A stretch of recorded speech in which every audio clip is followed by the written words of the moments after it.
aqui está mais uma vez as nossas vidas diante do teu altar.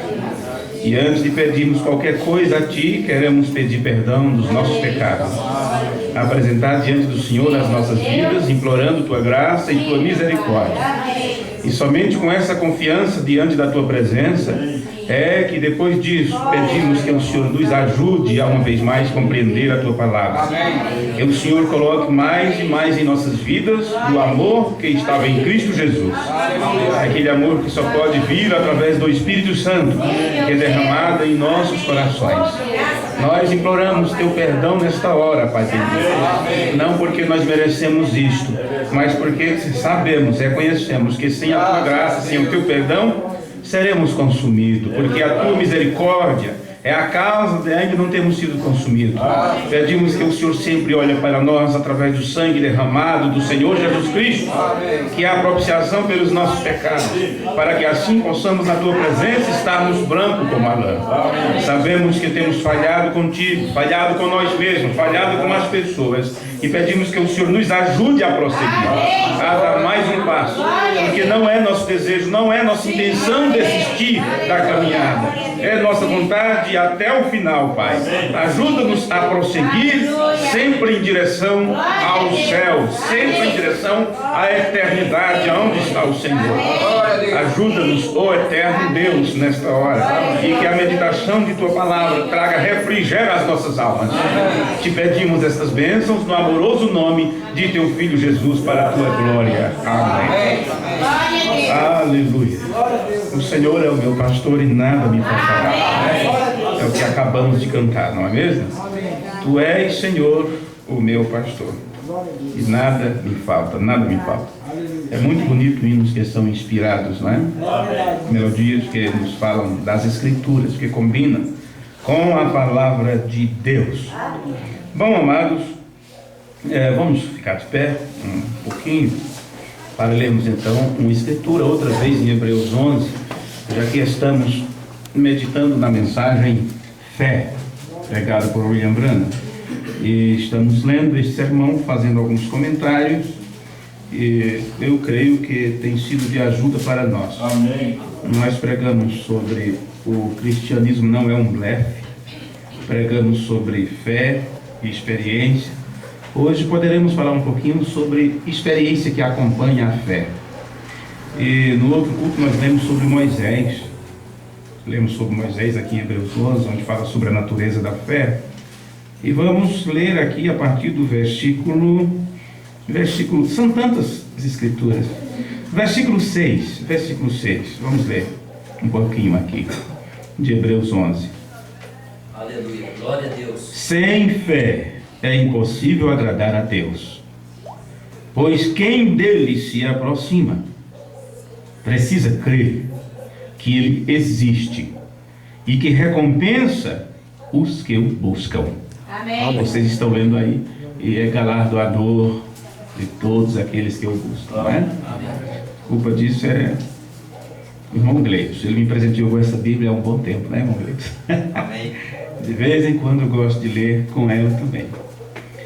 Veja, sem fé é impossível agradar a Deus, pois quem dele se aproxima precisa crer que ele existe e que recompensa os que o buscam. Pela fé, Noé, divinamente instruído acerca de acontecimentos que ainda não se viam, e sendo temente a Deus, construiu uma arca para salvar sua família. Pela fé, condenou o mundo e tornou-se herdeiro da justiça, que é segundo a fé. Pela fé, Abraão, quando chamado, obedeceu e foi para um lugar que devia receber por herança e partiu sem saber onde ia. Amém. Amém. Eu leio do versículo 6 até o versículo 8, apenas 3 versículos, melhor dizendo. Pois bem, amados, vocês podem se assentar. São muitas escrituras que falam de fé, muitas delas. E antes de prosseguirmos na leitura, vamos mais uma vez estabelecer diante de nós um pouquinho sobre a natureza desta fé, a essência desta fé. Primeiro, a fé não é de todos. Se a fé não é de todos, então alguém vai ficar sem fé. Não que ela não seja suficiente para todo mundo, mas é que nem todo mundo tem capacidade de ter fé. Para começar, a fé é um presente, é um dom de Deus. Amém. E este dom da fé, Deus não dá para qualquer um. Ele dá para seus filhos. Nós não estamos falando de uma fé comum, porque existe uma fé que é uma fé comum, que todo mundo tem, todas as pessoas têm. Mas estamos falando de fé que é revelação. E isso somente os filhos de Deus podem receber. Jesus disse: graças te dou, ó Pai, Senhor dos céus e da terra, porque tu deste fé somente aos pequeninos. Amém. Tu revelaste essas coisas aos pequeninos, escondeste isto dos sábios e dos entendidos, ocultaste isto, eles não podem ver, está oculto para eles. Então é uma dádiva que Deus dá para nós, seus filhos, e Deus se agrada quando você utiliza este presente. Amém. Aqui nós lemos que sem fé é impossível agradar a Deus. Deus só se agrada quando vê você brincando com esta fé. Não brincando no sentido de levar para a brincadeira, mas brincando no sentido de utilização deste presente que Ele te dá. Amém. Não é? Então, a fé, Jesus disse que ela remove montanhas. A fé não encontra dificuldade. A fé não questiona. A fé não pergunta por quê. Apenas sai de tua terra, da tua parentela e faz. Apenas levanta-te, pega o martelo velho, não sei que tipo de ferramenta tinha naquele tempo, e começa a bater pregos e fazer um tipo de arca aí que ninguém nunca viu. Eu te dou o modelo, eu te dou o desenho. Faz tanto côvado. E lá vai Noé, parecendo maluco, no sol quente, medindo nas pisadas, medindo com o cotovelo do braço, os côvados e aquela coisa toda, para pegar a mesma medida que Deus estava lhe dando. Não podia esquecer de nada. Um centímetro a mais ou a menos poderia afundar. Tem que ser do jeito que Deus fala. Não tente arranjar e fazer mais bonito. Faça apenas como Deus diz para fazer. E isto é ter a revelação daquilo que Deus quer. Amém. Isso é ter fé. Viu? Bom, nesses sermões do irmão Brando, a gente aprende muito sobre a Bíblia. Que às vezes coisas que você faz tempo que não lê na Escritura, ele sempre está pegando esses personagens e apresentando uma lição sobre isto. Eu parei no parágrafo 40 e eu vou continuar aqui a partir do parágrafo 41. Vocês sabem, do jeito que eu comecei aqui, a gente poderia estender todo o culto fazendo esses comentários que estávamos fazendo agora. Mas é sempre bom, de vez em quando, lermos também uma mensagem do irmão Branham, junto com a igreja, que é para ver se as pessoas voltam ou aprendem a ter o bom costume de ler essas literaturas em casa. Porque um trabalho muito grande, muito dispendioso é feito para que essas traduções cheguem até nós, não é? E você recebe, e isso inclusive, aqui está, esse sermão que eu estou lendo está aqui disponível para vocês levar cada um seu para casa, e leia até na minha frente, né? Porque eu leio 2 vezes por semana aqui com vocês, vocês têm a semana toda para terminar de ler antes de mim. Eu não li ainda, o que eu estou lendo daqui para frente eu não li ainda, viu? Estou lendo com vocês. Eu estou no parágrafo 41. Se alguém quiser acompanhar, vocês querem? Agora?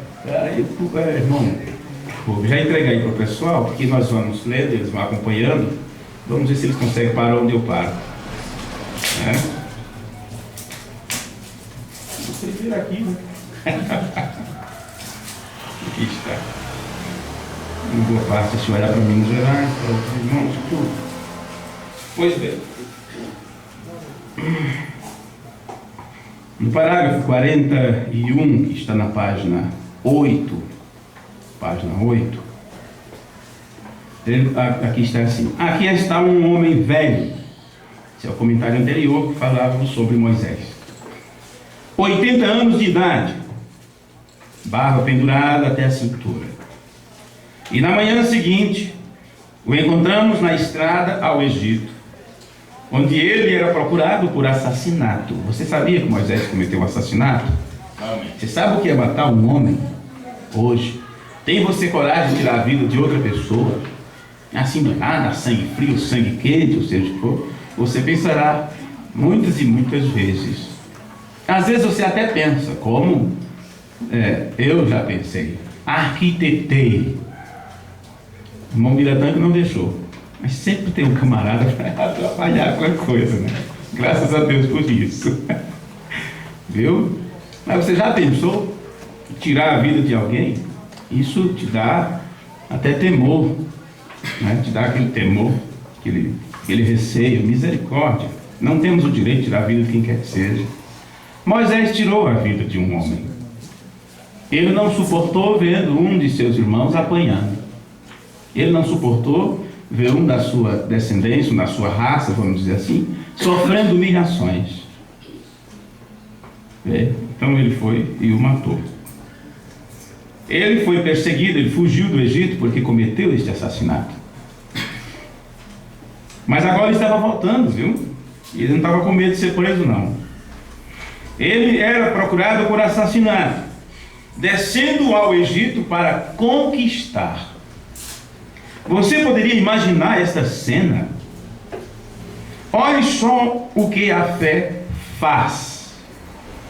Você percebe que a fé pode ser dada a um assassino? A fé pode ser dada a um mentiroso? A fé pode ser dada a qualquer tipo de pessoa, qualquer tipo de natureza que está reinando ali.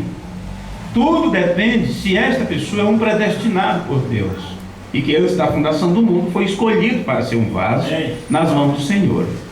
Não importa o que esta pessoa faça, quando ela cresce, começa a aprender sobre o certo e o errado, e é claro, o diabo oportunista a toma para o seu exército e começa a utilizar tal pessoa. Mas se ali há uma semente de vida, se há um filho de Deus ali, se aquela alma veio de Deus, vai chegar o momento que Deus vai tratar com ela. Amém. E ela entrará por um processo de mudança, de conversão. Foi o que aconteceu com Moisés, aquele fugitivo, medroso, passou 40 anos pastoreando ovelha, não querendo saber mais nada, com todo o treinamento militar que ele tinha, como aprendemos no culto anterior. Mas agora ele passou 5 minutos na presença do eterno Deus, né? O grande Deus, Jeová, e o que acontece? Em 5 minutos ele estava mudado. Da outra vez ele tentou libertar, matou um. Mas dessa vez ele volta para matar meio mundo. Porque foram muitos que morreram durante o processo ministerial de libertação, através daquele vaso que Deus usou, através de Moisés. Quantos morreram pelas pragas, pela saraiva, pelo fogo, tudo. As 10 pragas do Egito. Quantos? Antes ele fugiu porque matou um. E agora está voltando para conquistar. E interessante que ele não tinha um exército para fazer isto. E parece que era a coisa mais radical. E Deus às vezes faz coisa que parece bobagem para a mente humana, mas pela fé, ele aqui cita as Escrituras, mas pela fé Moisés teve por maiores riquezas a vergonha de Cristo, ou o vitupério de Cristo, do que os tesouros do Egito. Olhe para esta cena. Um velho de 80 anos, sua esposa sentada na sela de uma mula, com uma criança em cada lado do quadril, e o velho Moisés batendo aquela vara no chão, caminhando e louvando a Deus. Se alguém perguntasse: aonde tu vai, Moisés? Descendo ao Egito para conquistar. Descendo ao Egito para conquistar. Que exército traz? Apenas eu e uma vara torta na mão. Só isso. Você acha que precisa de muita coisa? Você acha que precisa de grandes coisas? Não. Depende daquilo que Deus te deu. Pode ser uma vara torta, pode ser uma colher de pedreiro, pode ser um microfone na mão, pode ser uma caneta. Agora, se Deus te mandou fazer algo com aquilo, é melhor você fazer com aquilo que Deus te deu. Amém. Não tente outra coisa para sustentar a sua família, a não ser aquilo que está estabelecido na Escritura. Trabalhe. Faça aquilo que Deus disse para ser feito. A invasão de apenas um homem. Ele não tinha um exército para levar contra os egípcios. Era apenas um homem com um cajado em sua mão. Porém, era um homem que Deus disse: eu estarei por trás de você. Amém. Você só terá uma ajudazinha. Moisés começou a gaguejar, disse: eu sou pesado de palavras e eu não dou conta, e eu não consigo. Deus disse: olha, melhor tu ficar quieto, eu vou te dar uma ajuda. Quem sabe quantos reis Deus vai me colocar, né, sobre o meu comando, porque eu tenho todo o aparato militar, toda a instrução militar que ele aprendeu muito no Egito, nos seus primeiros 40 anos de vida. Vai ver que Deus vai levantar outras nações aí, vão se encontrar comigo e vai ser uma grande invasão. Deus disse: não, Arão vai vir a teu encontro. Só isso. Arão vai vir a teu encontro. Coloca a vara na mão dele e pronto. Você será como Deus, você assumirá o meu lugar e ele assumirá o teu. É uma troca que Deus faz que parece, não é? Como o irmão Brando disse, Deus faz coisas radical para a mente humana, parece loucura para a mente humana. Quem era Moisés dali por diante? Moisés era Deus. Quem era Arão? Arão era o profeta. Amém. Veja, ai de quem fizesse alguma coisa contra Arão. Ou vocês pensam que Moisés era quem realizava os milagres, os prodígios? Não. Moisés pegava a sua vara torta, entregava na mão de Arão, Arão que lançava ela no chão. Verdade. Era assim que era feito, porque foi assim que Deus disse para fazer.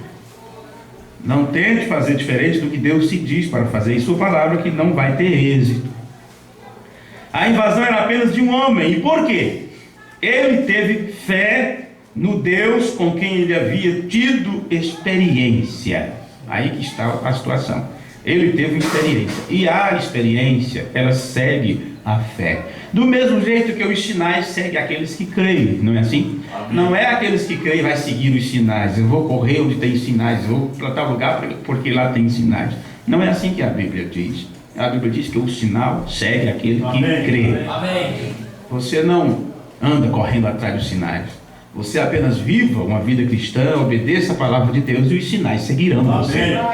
A mesma coisa que Deus disse: por que estás preocupado? Por que estás correndo de um lado para o outro? Busque em primeiro lugar o reino de Deus e a sua justiça, as demais coisas serão acrescentadas a você. Veja, é a promessa dele. Mas eu estou fazendo tudo o que Deus diz para fazer e a coisa não anda. Então continue fazendo. Amém. Abraão esperou 25 anos e você com 1 mês, 2 meses já está desistindo? Já está desistindo de crer? Já está desistindo de confiar? A fé não questiona. A fé vai até o último estágio. O último estágio pode ser a morte. Sim, o último estágio pode ser a morte. Mas a fé te acompanha até lá, porque ela vai te levar para o outro lado. Amém. E você não pode ir para o outro lado em falta com a fé. Verdade. Como pode você se apresentar na presença de Deus sem fé?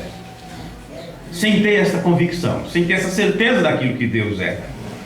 Sim, ele havia tido experiência. Deus que fez a diferença. Ele não precisou de seu treinamento militar. Ele não precisou de sua escolaridade. Ele precisou de uma experiência e a sacerdente tinha o que faltava a Moisés. Amém. Amém. É isto. O que falta para nós é isto, muitas vezes. É um encontro com a sacerdente, é uma experiência com Deus. Uma experiência com Deus. Temos experiência com tudo, com todo mundo, com as pessoas. Você tem experiência com o patrão, tem uma discussão, tem um acerto de conta com um amigo, com um inimigo, seja o que for. E não quer ter acerto de conta com Deus, não quer ter um encontro com Ele. Quem sou eu? Como posso? É questão de você se dobrar, se tornar maleável, se deixar levar. Porque se você não se deixa levar, você nunca será dominado, nunca será dobrado pelo Espírito. Quantas vezes você já caiu de joelho em adoração a Deus? Quantas vezes já nos ajoelhamos em arrependimento? Já choramos por arrependimento? Quantas vezes? A sacerdente tinha o que faltava a Moisés. Era isso. Ele tinha treinamento militar, ele era um homem de sangue no olho, ele era corajoso, tudo. Era nervoso. Mas depois daquele encontro com a sacerdente, era tudo o que ele precisava, ele mudou. A Bíblia depois diz que não tinha homem mais manso do que Moisés. Não tinha homem mais manso, simples e humilde do que Moisés. Às vezes é isso que necessita para nós. Um encontro com Deus para que a nossa natureza seja mudada, para que possamos ter uma experiência. Se falta-nos isto, então agiremos como as pessoas do mundo. Falaremos como eles, agiremos como eles, as nossas atitudes serão as dos outros, não terá nenhuma diferença. Não tem como você comparar se é crente ou se é incrédulo, porque o linguajar é o mesmo, palavra torta que sai da boca toda hora, e assim sucessivamente. O que é isto? Simples. Falta de ter uma experiência com Deus. Não importa os anos de cristianismo que se tenha, não importa quanto tempo esteja na palavra, não importa. Isso não quer dizer nada. Se isso quisesse dizer alguma coisa, o jovem rico estava salvo. Jesus admirou aquele homem, sentiu amor por aquele homem. A Bíblia diz: Jesus o amou. Um camarada obediente a tudo, cumpria toda a lei desde pequeno. Aprendeu com seus pais, foi levado ao templo, aprendeu aos pés do sacerdote, entre as melhores pessoas, frequentava os melhores lugares, em sentido de caráter, não é? Não os melhores lugares como grandiosidade, coisas assim. Era um homem de peso, um homem de responsabilidade, de humildade diante de Deus. Ele fazia tudo o que era necessário fazer, exigido pela palavra do Senhor, pela vontade do Altíssimo. Mas isso não significava que ele era salvo, por isso ele está procurando saber o que devo fazer para herdar a vida eterna. Ele não estava enganando a si mesmo, ele sabia que toda a sua religiosidade e obediência à palavra de Deus que ele tinha feito, dentro dos seus limites como ser humano, aquilo não era suficiente. Isso mostra para nós que toda a nossa experiência cristã, durante toda a nossa trajetória, isso não fará nada de bom para nós, a menos que tenhamos um encontro real com Deus e a nossa natureza seja mudada, um novo nascimento real e genuíno. De onde tiramos tudo isso? Apenas essa frase: a sarça ardente tinha o que faltava a Moisés. Podíamos pregar só com isso aqui, certo? É dessa mesma maneira com a igreja hoje. O Espírito Santo tem o que falta para a igreja. É ou não é o que eu estava comentando? Veja, o Espírito Santo tem o que falta na igreja, e é uma fé ardente e eterna. O que é fé? Revelação. Então o Espírito Santo tem isto que falta para a igreja: revelação da vontade de Deus. Você ter a revelação do que Deus quer para você, do que Deus exige para você. Sempre é apresentado um Deus que nos dá, um Deus que esbanja, o dono do ouro e da prata, o Deus que está pronto para abençoar, o Deus que abre as janelas do céu. Mas por que não é apresentado um Deus que tem exigência?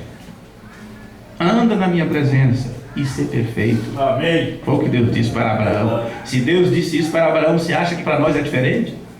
Não, você não precisa andar na minha presença. Pode dar as costas para a minha palavra, dê as costas para a minha vontade, viva qualquer classe de vida e será abençoado do mesmo jeito. É esse tipo de Deus que apresentam hoje. Esse tipo de Deus tem que ser o diabo, que diz: faça o que você quiser, viva como você quiser viver, e está tudo bem, você está salvo mesmo assim. É a mesma coisa: prostre diante de mim, eu te darei tudo. É isso que as pessoas estão fazendo. Mas esse Deus amoroso, bondoso, que está pronto a nos perdoar, que está pronto a dar aquilo que nós temos necessidade, que sabe que nós necessitamos antes de pedir, conhece tudo, esse Deus tem exigência. Amém. Ele tem exigência. E se não cumprirmos esta exigência, quer dizer que não temos revelação, não temos fé. Então o que fazemos é para desagradá-lo, porque onde lemos diz: sem fé é impossível agradar a Deus. Sim. Certamente foi maravilhoso ver como um Deus pôde fazer aquelas coisas. Ele virou o Egito, ele fez uma coisa diferente porque Deus fez aquilo. Então na igreja local, lá enquanto o Mobrano está pregando, alguém fala em línguas e outra pessoa dá a interpretação. Você percebe?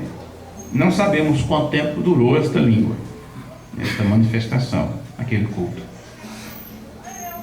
Se 1 minuto, se 2 minutos, se 20 segundos. Mas alguém falou em língua e outra pessoa deu a interpretação. Diferente em muitas igrejas que todo mundo fala língua, fica aquele barulho, todo mundo dizendo que está batizado com o Espírito Santo, e aquela agonia para lá e para cá, e ninguém vê o que o Espírito Santo está dizendo. Se é o Espírito Santo que fala em língua, em uma reunião, o próprio Espírito Santo dará a interpretação daquela língua, ou não teria sentido o Espírito Santo falar. Para que o Espírito Santo falaria comigo se eu entender? No dia de Pentecostes não foi assim. Se eu estivesse lá e falasse num idioma desconhecido, e o irmão Vicente era hebreu, ele ia entender no idioma hebraico. Se o irmão Antônio viesse de outra parte da Itália, ele ia aprender naquele, e ouvir a mesma palavra que eu falei naquele idioma.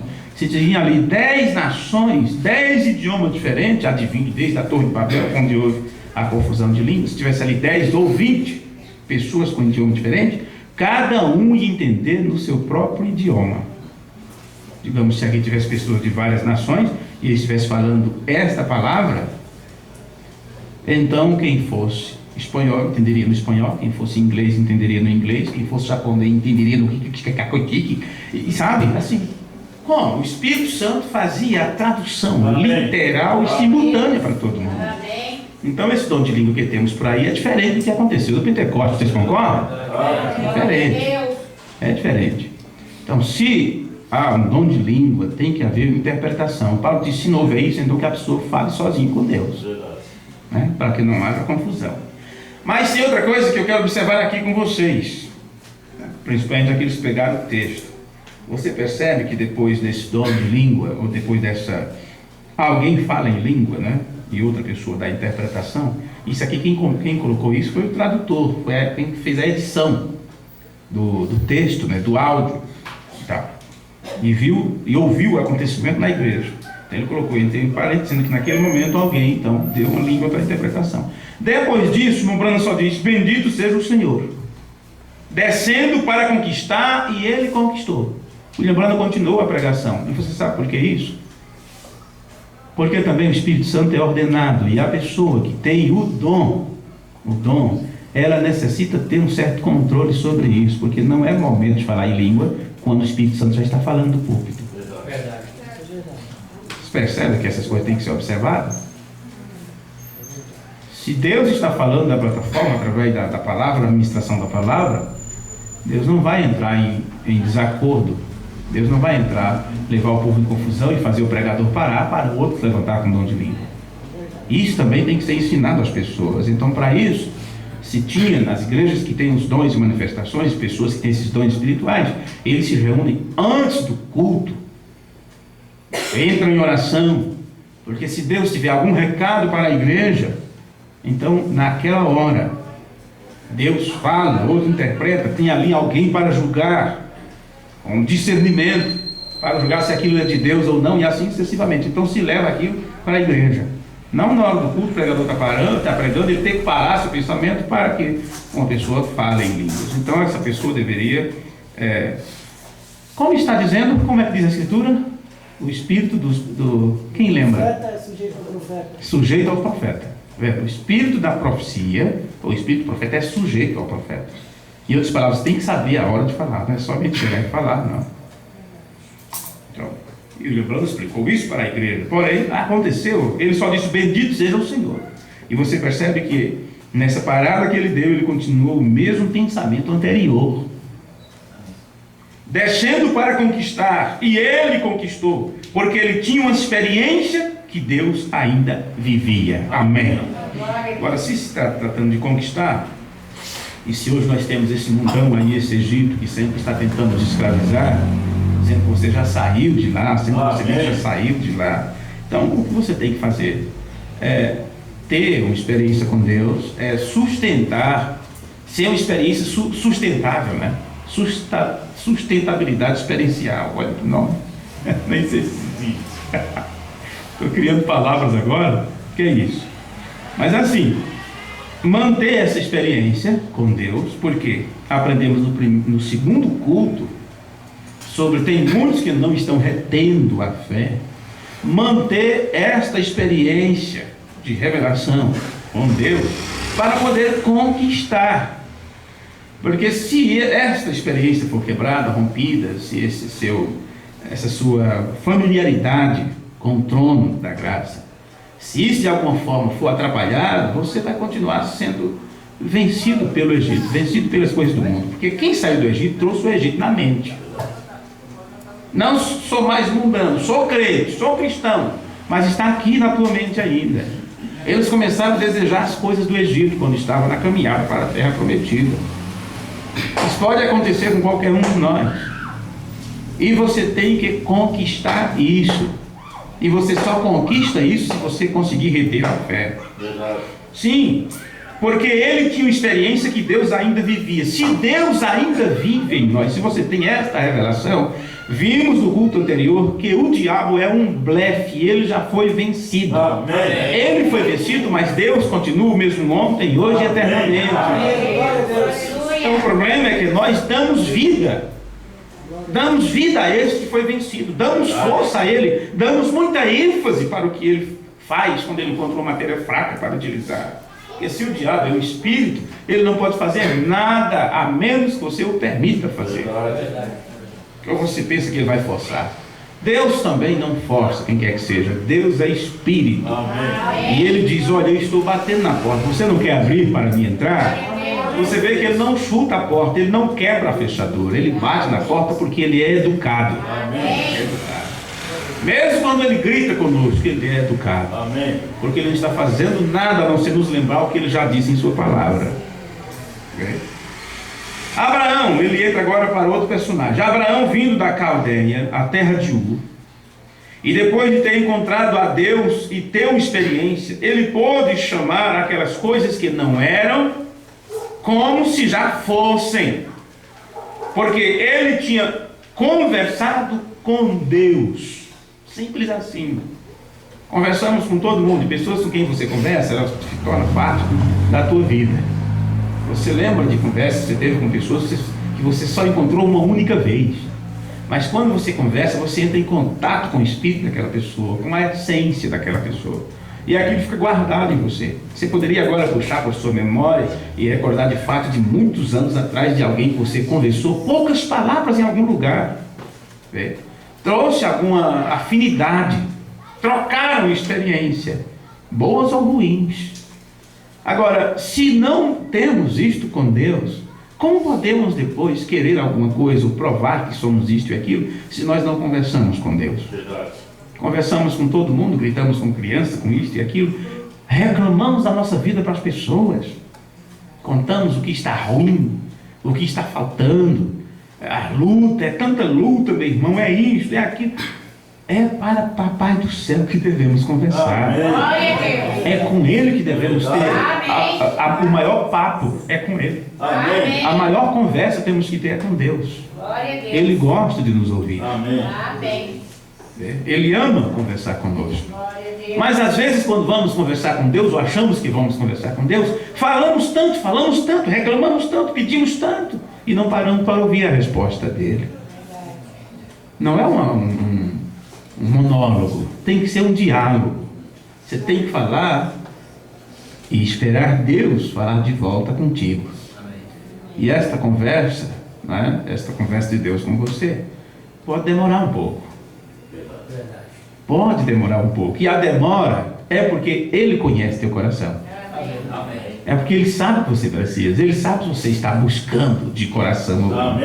Ele diz: buscar-me-ei e achar-me-eis quando me buscar de todo o vosso coração. Então nós temos que procurar definições para saber o que é buscar a Deus de todo o coração, o que é pedir a Deus de coração. Mas isso seria tantos outros temas, não é? É necessária uma experiência, ele diz aqui, ó, no final do parágrafo 44. É necessária uma experiência, certamente que sim, para ser liberto. Oh, quão necessário é isto! Nos dias de nosso Senhor, antes dele sair da terra, em Atos 1:8, ele disse: ficai em Jerusalém, até que do alto sejais revestido de poder. Eu citei errado a escritura, que é Lucas 24:49. Em Atos 1:8 diz: e recebereis poder do alto, poder ao descer sobre vós o Espírito Santo. E vamos observar. Lá estava um grupo de pequenas pessoas covardes, 120 no aposento alto, e eles estavam com as portas trancadas porque estavam com medo das ameaças dos judeus. Você pensa que eles estavam felizes, saltitantes? Não. E quando o Senhor Jesus foi entregue, você vê nas Escrituras que todos os discípulos ali correram, cada um se debandou para um lado e para o outro. Apenas João, um adolescente, um jovem adolescente, ele seguiu de perto todo o tempo. Mas Jesus, João, Maria e mais algumas mulheres ali. Mas os outros chegados, vamos dizer assim, os meninos de Jesus, correu tudo, se levantou tudo. Pedro negou 3 vezes, começou a praguejar. Você já pensou Pedro praguejando? Sabe o que é você praguejar? Começar a falar pilera, como dizia meu tio Zé. Deixa de falar pilera, meu irmão. Já pensou o apóstolo Pedro, né, falando coisas indevidas, começando a praguejar para poder dizer que não conhecia Jesus? Nunca vi esse homem, não conheço esse homem. Ficou bravo, zangado, começou a falar o que não devia, com medo de também ser morto. E assim foi todos os demais. Se você pudesse ao longe observar a cena, ia ver esses camaradas tudo, olha, o coração tudo falando baixinho, tudo escondido por detrás de umas moitas em misericórdia. Não ia para debaixo da cama porque era o primeiro lugar onde os guardas iam procurar. Mas não foi fácil soltar de casa em casa procurando os seguidores de Jesus. E esses homens tudo escondido, dias e mais dias ali. Timidez, medo, covardia. Pois bem, o que faltava para eles? 3 anos e meio aprendendo aos pés de Jesus, observando nas Escrituras. Eles faziam sinais, prodígios e maravilhas, só em citar o nome de Jesus. Estavam felizes com isso, estavam até disputando quem entre eles ia assumir o lugar do mestre depois que Jesus saísse de cena.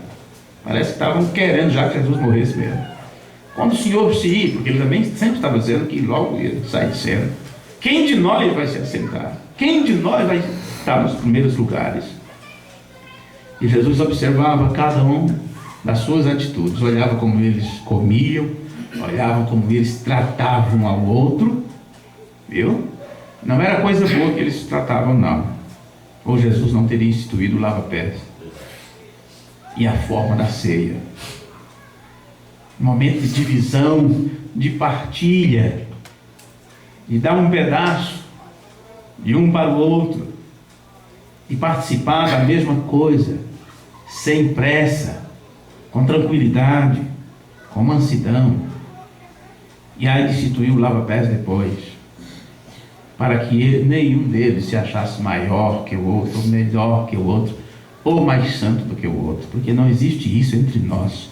Não importa quantas falhas você vê no seu irmão, você pode ter muito mais do que ele. Verdade. Enquanto você estiver neste corpo de morte, esta é uma realidade. Não julgue sequer a si mesmo. Quando somos julgados, é quando a palavra de Deus nos julga. Você só julga a si mesmo da forma correta se o seu julgamento for através da palavra. Mas não julga a si mesmo de acordo com o que você pensa que você é. Então você pode estar com o mesmo espírito farisaico, se achando que é melhor do que quem quer que seja. Observe o que eles precisavam: uma experiência com Deus.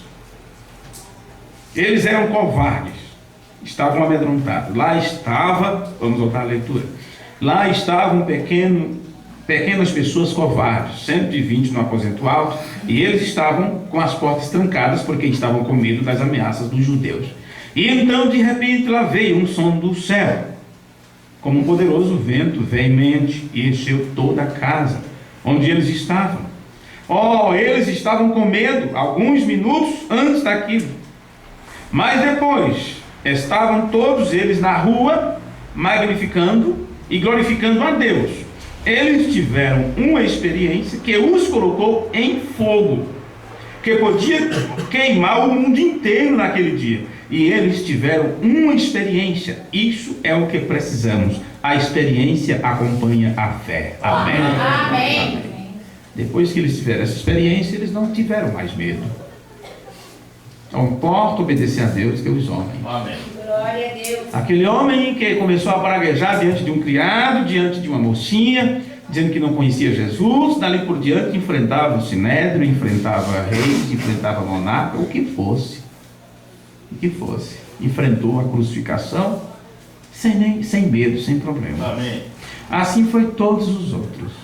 Um foi jogado de cima do templo para baixo, na queda ainda ficou vivo, foram lá e mataram a paulada na base do cacete, estouraram os miolos, outro apedrejado. Todos eles passaram por esse martírio. Mas nenhum, como diz o linguajar, nenhum deu para trás. Nenhum andou de costa. Nenhum andou de lado como caranguejo. Todos eles enfrentaram seus algozes com amor em seus corações, orando por eles, pedindo ao Papai do Céu que os perdoasse, regozijando por serem achados dignos de sofrer pelo Evangelho, de apanhar pelo Evangelho, de serem criticados, blasfemados e tudo. E por quê? Nada mudava isto neles. Porque eles tiveram essa experiência com Deus. Amém. E esta experiência que se tem com Deus acompanha a tua revelação. Ou seja, cada vez que você agir, você vai agir de acordo com a experiência que você teve. Se é desta forma, e eu acredito que é, então quando você vê o agir das pessoas, você já entende. Este agir dele é por causa da experiência que ele teve. Então, se o agir não foi bom, sua experiência não foi boa. Porque o seu agir é de acordo com o seu entendimento sobre a palavra que ele tem recebido. E se o entendimento que ele tem recebido não é uma compreensão da fé genuína, ou a mesma compreensão que Jesus Cristo tinha a respeito da vontade de seu Pai, então é claro que essa pessoa vai agir diferente daquilo que deveria agir. E você não deve de maneira nenhuma ficar espantado com isso, porque é processo que cada um tem que passar, e não são coisas que você colocar em alguém e a pessoa ser. Depende de Deus ser misericordioso com cada um de nós, e cada um chegar ao seu tempo de frutificar aquilo que está lá dentro. Se é semente de Deus, vai ter que produzir frutos de Deus, é claro. Se não for, nada vai adiantar. E se não for, não temos nenhum direito de tentar tirar do nosso meio, ou tentar separar. Jesus disse: não faça isso, porque virá o tempo da colheita.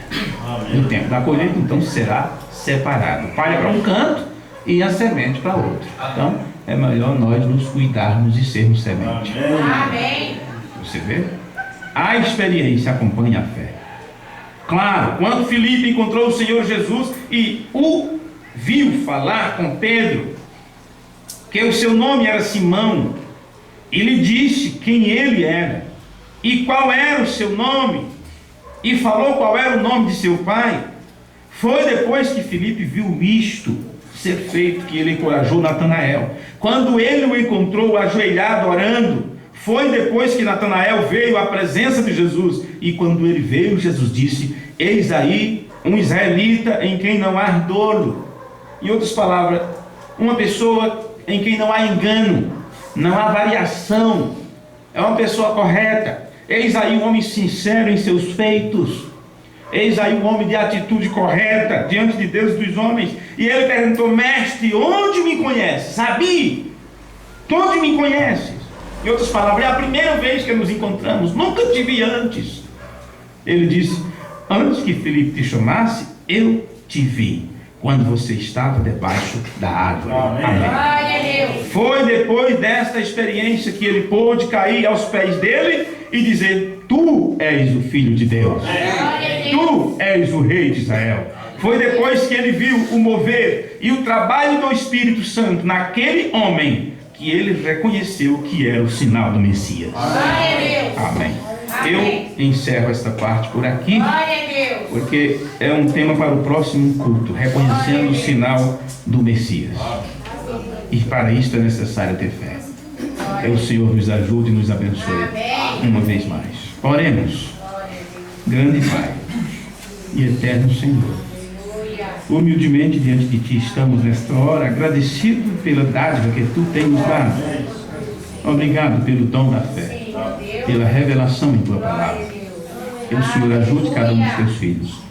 Algumas dessas pessoas vêm de longe, Senhor, deixaram seus lares, chegaram em casa muito tarde, e pedimos que o Senhor os recompense. Cremos que o Senhor já os tem recompensado, que eles possam ser agraciados por Ti. Não permita, Pai, que o inimigo os atinja, que as setas do inimigo nunca atinjam Teus filhos, porque nós cremos no que está estabelecido em Tua palavra.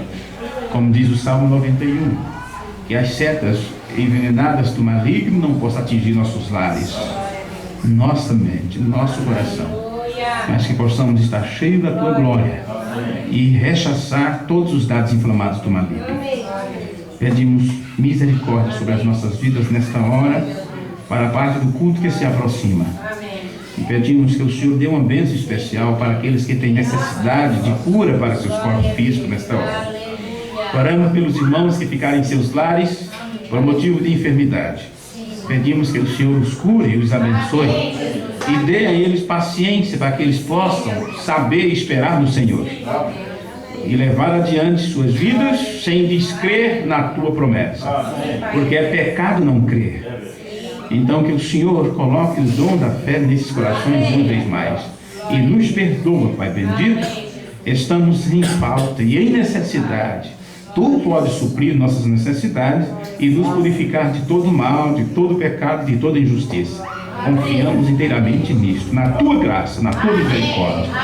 Em nome de Jesus, teu amado Filho, nós oramos e te pedimos. Amém. Amém. Que o Senhor abençoe a cada um de vocês. Se alguém puder